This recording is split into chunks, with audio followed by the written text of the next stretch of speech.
Fine, let us go with the 8th problem here. Right, Kumar Mangalam earns 1500 rupees per month. Okay, his earning is 1500. Right, he spends 800 rupees on food, 200 rupees on the house rent, and 200 on education of his son. Right, calculate his yearly savings. So here they have given monthly earning and as well as expenditure. Monthly income is how much? So Kumar Mangalam monthly income is how much? 1500 rupees, right?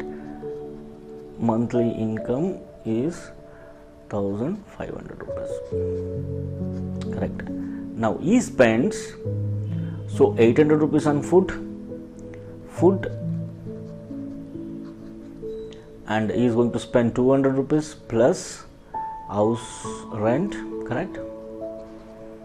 Plus house rent, plus he is going to spend for education of his son. That is going to be food is 800 rupees plus 200 rupees house rent plus 200 rupees is what? For his son educations. So see what happens, 800 plus 200 plus 200, 1200 rupees he is spending every month. Right.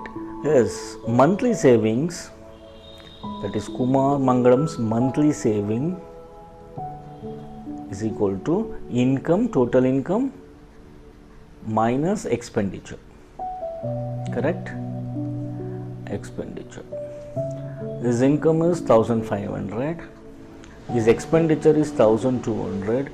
So his savings is 300 rupees. This is 300 rupees is his monthly saving, monthly. What the question they asked? Calculate his yearly savings. You know, in a year there are how many months? 12 months. So for yearly saving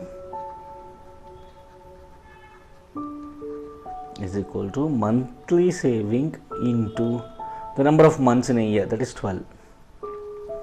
12 zeros are 0, 12 zeros are 0, 12 threes are 36.